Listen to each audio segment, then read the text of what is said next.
Hola, ¿cómo están? Bienvenidas a este canal. Gracias por estar aquí a un video más.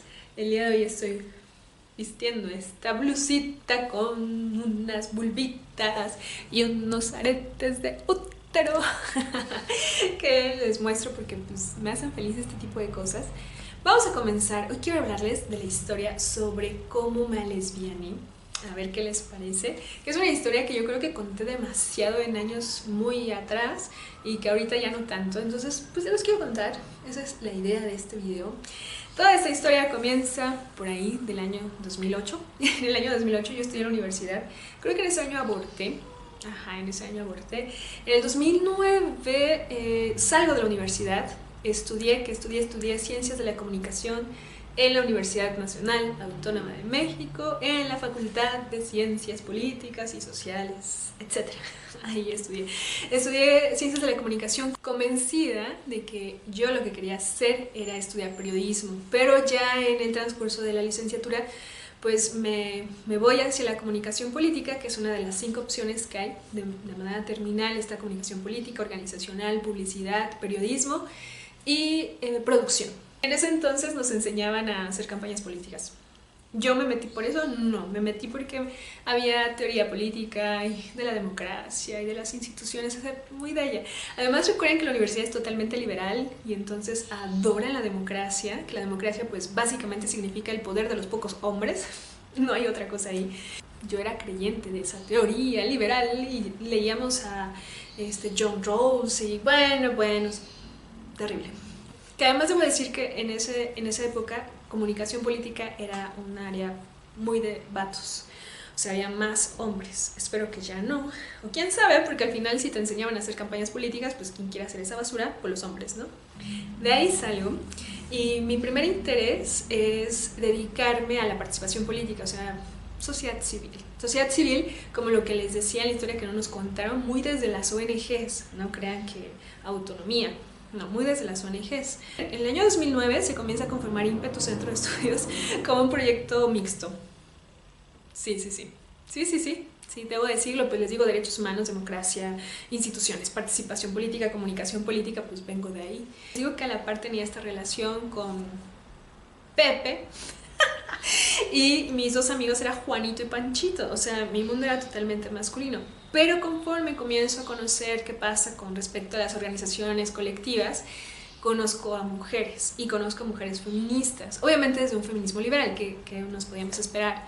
En ese tiempo, en esa época, y lo poco que había, pues era como hijitas de Marta Lamas, o sea, en ese entonces se respetaba mucho a Marta Lamas y ya se hablaba de una manera fuerte de Butler y Preciado era muy famosa en ese tiempo. Creo que a ustedes les tocó un poco, bueno, a nosotros nos empezaba a tocar.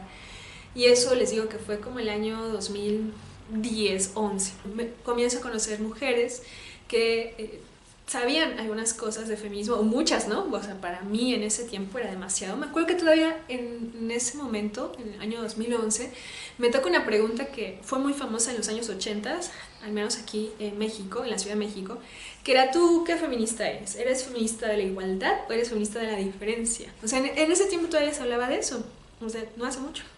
Hoy, claro, te preguntan si eres libfem, ratfem y hasta ahí llegan porque ya no conocen más, pero en ese tiempo la diferencia, o sea, una diferencia fuerte que hubo en el feminismo, sobre todo europeo y estadounidense, bueno, europeo nada más, fue preguntarse de la diferencia de la igualdad. Las de la igualdad, todo lo que tiene que ver con leyes, políticas públicas, las de la diferencia con nuestra historia de mujeres. Y comienzo a leer a las lesbianas, ¿sí? Leo a las lesbianas y decían cosas como que ser lesbiana era una posición política.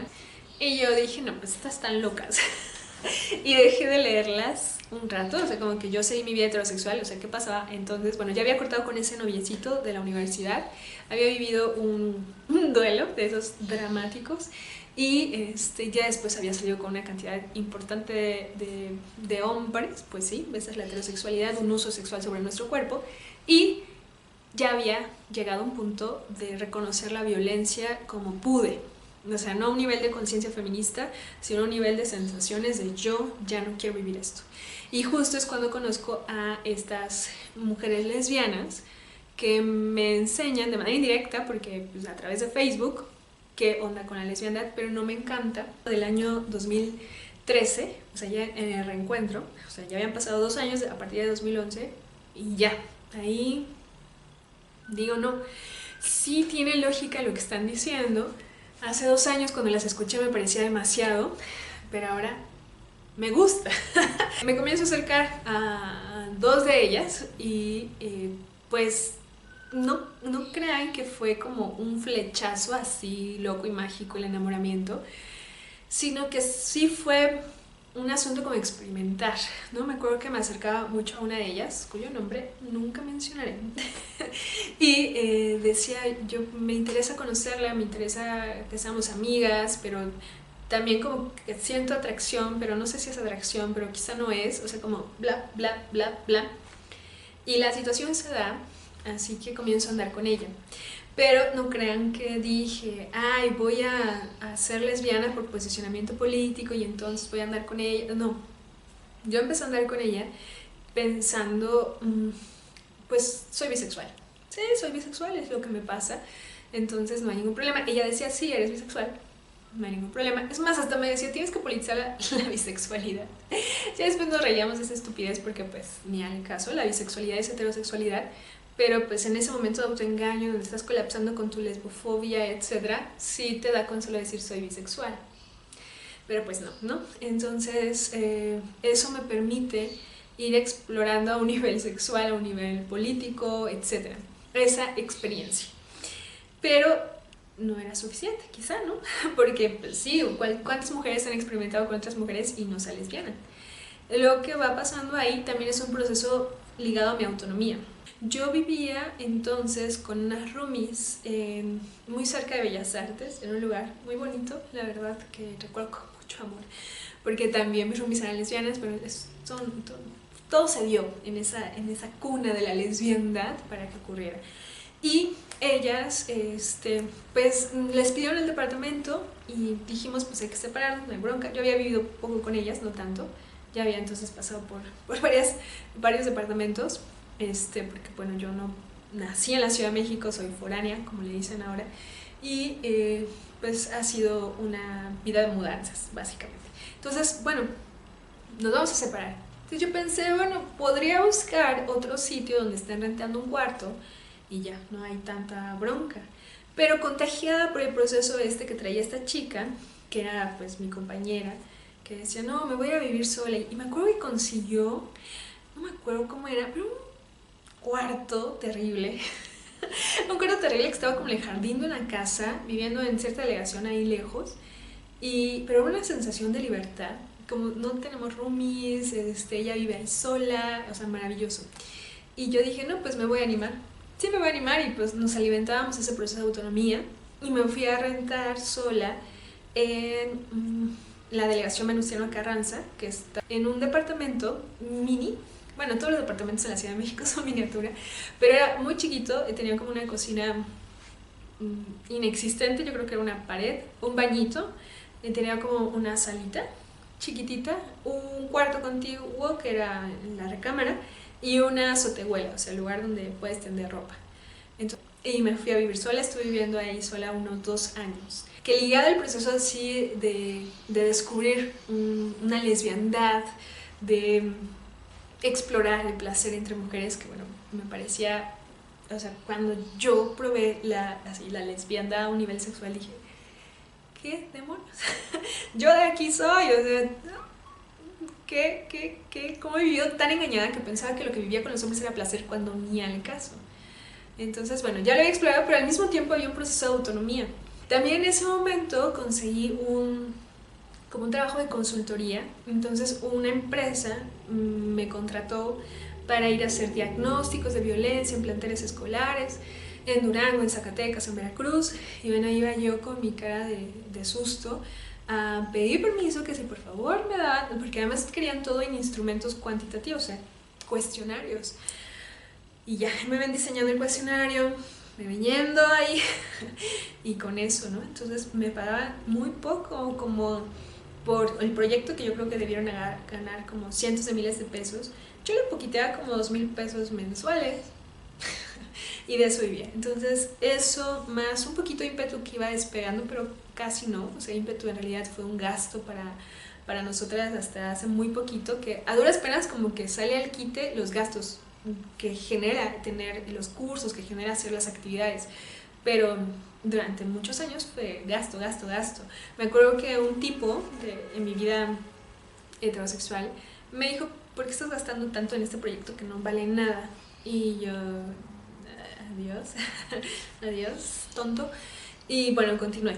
Pero sí, por muchos años consideraban que era una cosa como de necedad, como de tontería. Y quizás sí lo fue, pero bueno, ahora es un proyecto político de formación que al menos no nos causa más gastos. Ya eso es un gane, ¿no? Que luego se imaginan que ganamos no sé cuánto. No, amigas, eso no pasa en ninguna situación. Entonces, bueno, así fui poquiteándole con un poquito acá, con un poquito allá, etcétera. Y les dio comida de 10 pesos la porción, 20 pesos, porque además esa zona es barata, esa zona es chida. Ahí estuve 2 años hasta que esta compañera que había iniciado un proceso de autonomía, que había sido mi inspiración, decide por algo ahí individual, propio, personal, que siempre no, que tiene que pararlo, y me pide que vivamos juntas por una cuestión de renta. Y ahí todo se complicó. Ahí terminamos. De una manera muy rara y muy fea, porque sí, no tenía dinero, por ejemplo, para la renta, pero sí tenía dinero para viajar. Ella era muy viajera, entonces iba que a Colombia, que a Perú, que a no sé cuántos países, Costa Rica, que a... Ya después me enteré que tenía novias en cada lugar de esos y que, bueno, me parecía muy vil, ¿no? Así como, juntémonos para conseguir la renta juntas, pero mi dinero es para irme a visitar a mis novias, que además también me enojé en ese entonces, que ya les los contaba en otro video, creo que en el volcán de la misoginia, que todas mis amigas sabían que se iba con sus novias de otros lugares y nadie me dijo, porque creían que era una relación súper libre y no sé qué y bla bla bla. O sea, sí me hubiera enterado, ¿no? Pero no con mentiras, pero bueno. X pasó. Después me voy a vivir con mis roomies. Bueno, conocemos en ese tiempo, cuando vivía yo con ella, a mis amigas. Bueno, mi amiga, una amiga, María, le voy a poner. Y después vivimos justo aquí, donde yo ahora vivo. Venimos a vivir todas juntas acá. Entonces ha sido un proceso, a lo que voy, es un proceso de autonomía, sí, en una cuestión sexual, o sea, una cuestión de vida así íntima, personal, de darnos cuenta de cuántas implicaciones tiene, pero también ha sido una liberación política y económica. Y antes de eso, muy cerca de Bellas Artes, cuando yo iba con mis roomies lesbianas, me acuerdo que literalmente juntaba 15 pesos, así 15 pesos, cosas que no hay que hacer, pero pues hice porque no tenía otra manera de sobrevivir, y me iba a comprar tacos de guisado. O sea, me comía 3 tacos de guisado al día, porque no me alcanzaba para más, para nada, para cocinar, pues cualquier ingrediente cuesta más. En esa época, antes de irme a vivir a la Moctezuma, que un poco mejoró porque me contrataron para Durango, Zacatecas, bla, bla, gracias al Twitter. Y bueno, antes de eso, que les decía que compraba tacos de guisado, tenía una amiga muy amada, que todavía me llevo con ella, apenas me visitó y bueno, fue lo mejor del universo. Aura y yo nos conocimos por ahí del 2012. Por la cosa, yo soy 132, bla, bla, bla. Y nos hicimos muy amigas, ella perdió su empleo o renunció, no me acuerdo, y yo pues venía de la ruina, tratando de averiguar qué hago con mi vida, qué está pasando. En ese tiempo, claro que no se los conté en esta historia, pues vivíamos básicamente de vales de despensa. O sea, no sé si sepan que las empresas de encuestas te contratan así de vengan y contesten mi encuesta y te dan 50 pesos de vale de despensa. Pues de eso vivíamos, o sea, no había dinero.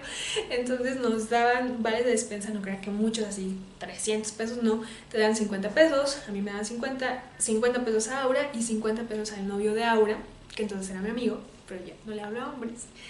Y juntábamos y cocinábamos. Ella empezó a vender comida corrida a domicilio, bueno, a las oficinas, y yo mientras empezaba a conseguir los contratos para ir a hacer diagnósticos de violencia en diferentes lugares. Fueron tiempos muy complicados, o sea, comer con 15 pesitos, ir por vale de despensa. O sea, yo en ese tiempo no la sufría porque no pensaba que estuviera mal, comer 3 tacos de guisado por 15 pesos al día. No lo dimensionaba. O que con los vales de despensa comprábamos un pan Bimbo o una bolsa de pasta y comiéramos solo pasta. O sea, no. Me parecía que mientras tuviéramos que comer y dónde dormir, la vida estaba bien. Todavía lo creo, la verdad. Entonces, pero dimensionándolo con este sistema, digo, era una vida de muchísima precarización, normalizada hasta poniéndole un toque de diversión, que no era divertido, y ahora lo veo y me da como ansias y digo, no, ¿cómo le hiciste, niñita Luisa, para estar viviendo ahí sin una red cercana? Porque no la tenías, ¿no? Mamá lejos, en Puebla, no, las amigas pues tenían menos que tú, estaban más perdidas emocionalmente. Wow. Y bueno, se hace lo que se puede. Yo no les digo que lo hagan así, porque la situación ha cambiado. Considero que sí o sí hay que tener una red ya. Considero que la violencia escaló a pasos agigantados, entonces estas decisiones no se toman tan a la ligera, que entonces lo podíamos hacer, quizá no se podía hacer, pero yo lo hacía. Entonces hay que irlo meditando más. O sea, tanto a un nivel económico los precios ya no son esos, ahora es carísimo todo, tanto a un nivel de seguridad. No podemos hacerlo así, ¿no? No puedes aventarte y decir, ay, no importa que yo esté caminando a las 12 de la noche en la Moctezuma sin que nadie sepa. No tiene lógica. ¿Por qué haría eso? Bueno, porque tampoco mis ideas, piensos, reflexiones corporales feministas habían alcanzado ese nivel, entonces me arriesgaba un montón, en muchos sentidos. Así que aprendí a la mala. Fue un proceso largo y un proceso que no ha terminado tampoco, no crean, como tengo la vida asegurada, ganamos millones, no, nada más alejado de la realidad. Y a lo que voy de todo esto es para desmitificar un poco que quien hace o quien se a lesbiana lo hace como desde un privilegio, pues a lo mejor algunas, en mi caso no fue así. Ya les dije, no tenía ni el dinero ni los medios. Otras dicen es que quien sea lesbiana lo hace desde un rollo teórico, no. Hasta pensaba que la bisexualidad se podía politizar, como algunas pobres chicas andan diciendo hoy. Dices, ay, qué pena ajena, ojalá un día se den cuenta. También fui de ellas, ¿no? Tampoco lo tenía procesado. No es como que dije, ay, entendí a Adrienne Rich y ahora voy a ser lesbiana. No. A Adrienne Rich la leí mucho tiempo después de haberme lesbianado. Sí, sin problema. ¿Por qué caricaturizan el proceso de lesbianamiento? Es que lo leíste y entonces te lesbianaste. Es que tienes dinero y por eso te lesbianaste. ¿Quién? Como cuando, a lo mejor algunas, ¿no? Insisto, pues habrá quienes sí, pero yo no. Y como yo, muchas. Y con menos posibilidades. Muchas, menos. Y el lesbianamiento va. Entonces, ¿de qué hablan cuando dicen que solo ciertas mujeres con cierto perfil, luego de haber leído? No es así. No es así, esto se vive en la cuerpa. Claro, luego ya lo comienzas a acomodar y dices, claro que esto es una rebelión. O sea, me obligaron a amar a los tipos y decido que no, pues es una rebelión al patriarcado y me siento profundamente orgullosa de esto. No como orgullo LGBT, sino como ser parte de esta historia de las mujeres, de manera que de manera intuitiva me retornó al amor o a la vida ginosocial, ¿no? A la vida ginocéntrica, a la vida entre nosotras. Eso y nada más. Las quiero mucho, espero que estén bien y que nos volvamos a ver próximamente. Yo sigo feliz por mi blusita de vulvas y mis aretitos de útero. Muchas gracias, Vale, por estos, Valeria. Y ya acabamos, que estén muy bien, hasta luego.